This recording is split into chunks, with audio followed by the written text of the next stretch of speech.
একই রাকাতে দুইবার রুকু সাধারণ নামাজের চেয়ে কতটা আলাদা ছিল নবীজি সাল্লাল্লাহু আলাইহি সাল্লামের সূর্যগ্রহণের সালাত। আয়েশা রাদিয়াল্লাহু আনহু এর সেই বিস্ময়কর বর্ণনাটি উল্লেখ রয়েছে সহিহ বুখারী গ্রন্থের 1051 নম্বর হাদিসে। আব্দুল্লাহ ইবনু আমর রাদিয়াল্লাহু আনহু হতে বর্ণিত, আল্লাহর রসুল সাল্লাল্লাহু আলাইহি সাল্লামের সময় যখন সূর্যগ্রহণ হয় তখন আসসালাতুল জামিয়াতুন বলে ঘোষণা দেয়া হয়। নবী সাল্লাল্লাহু আলাইহি সাল্লাম তখন এক রাকাতে দুবার রুকু করেন, অতঃপর দাঁড়িয়ে দ্বিতীয় রাকাতেও দুবার রুকু করেন, অতঃপর বসেন আর ততক্ষণে সূর্যগ্রহণ মুক্ত হয়ে যায়। বর্ণনাকারী বলেন, আয়েশা রাদিয়াল্লাহু আনহু বলেছেন, এই সালাত ছাড়া এত লম্বা সিজদা আমি কখনো করিনি।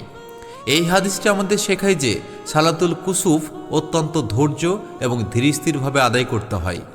মা আয়েশা রাদিয়াল্লাহু আনহুর জীবনে দেখা দীর্ঘতম সিজদাটি ছিল এই সালাতেই। ইবাদতের এই গভীরতা আমাদের অর্জন করা উচিত। আল্লাহ আমাদের সহায় হন, আমিন। জাযাকাল্লাহু খাইরান।